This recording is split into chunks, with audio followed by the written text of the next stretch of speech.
Good morning.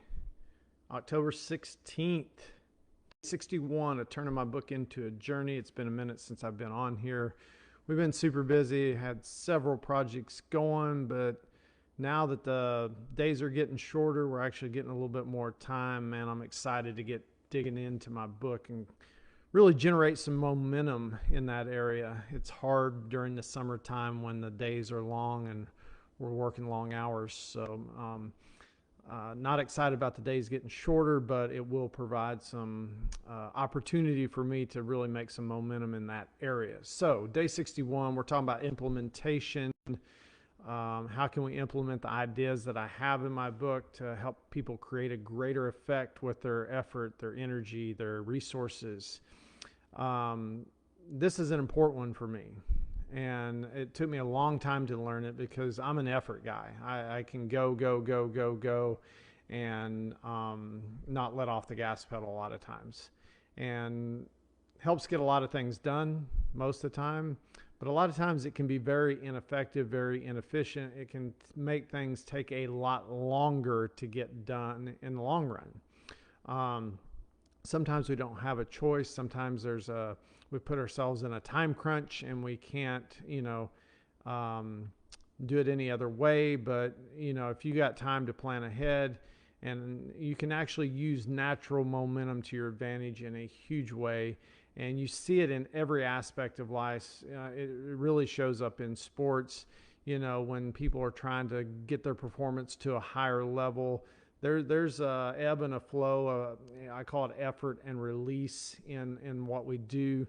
But whether you're running and it's within the stride of your run, there's a push and a release, a push and a release. And if you don't get that right, it becomes very hard to run effectively. If you're swinging a golf club, if you don't get the release right, you have the power where you're really putting the power into the swing. But if you don't get the release right, you can have a tremendous amount of power and still be very, very ineffective.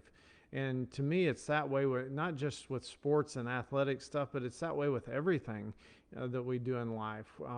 Anything that we put effort into it, if we don't find a way to create an effort and a release, for me, we're not using natural momentum to our advantage, and that natural momentum can really be key in really propelling someone to new heights. For myself, I've noticed it. I've gotten a lot better habit of doing that over the last few years.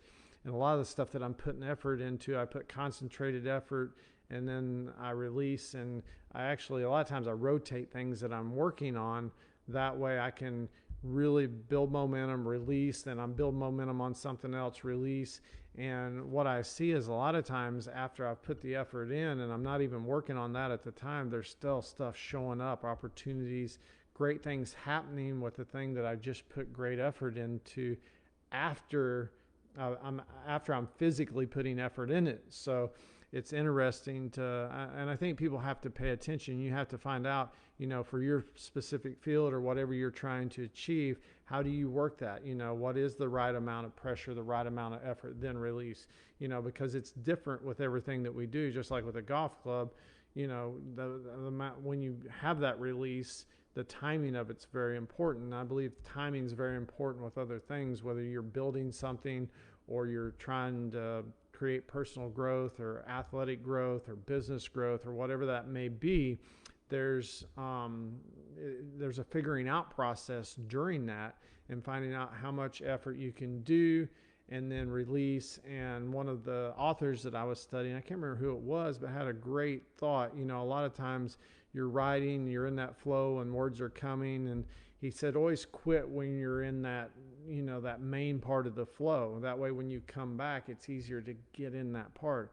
He said, if you go to the point where you start getting stuck and words start coming harder to find, then it's harder to get back going once you get started from that point. And I think I see that a lot in work. When you're doing physical work, a lot of times if you push to the point where you're exhausted and you're tired and your inefficiency or your efficiencies went way down, and then once you come back to start on the project, a lot of times there's a lethargic, there's no natural momentum at your back, But if you're out here, like I said, we just built a barn, if I'm working and, I don't push myself to the point of exhaustion, past the point of where I'm being effective, and then I come back, I'm fresh, come back, do a good chunk, release, get my energy back, come back, hit another chunk.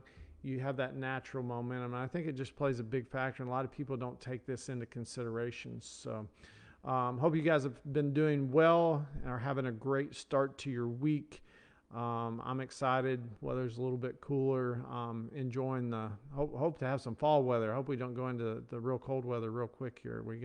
Had some cold temperatures last week. So you guys have a great Monday, a great start to your week, and I'll see you guys back here soon.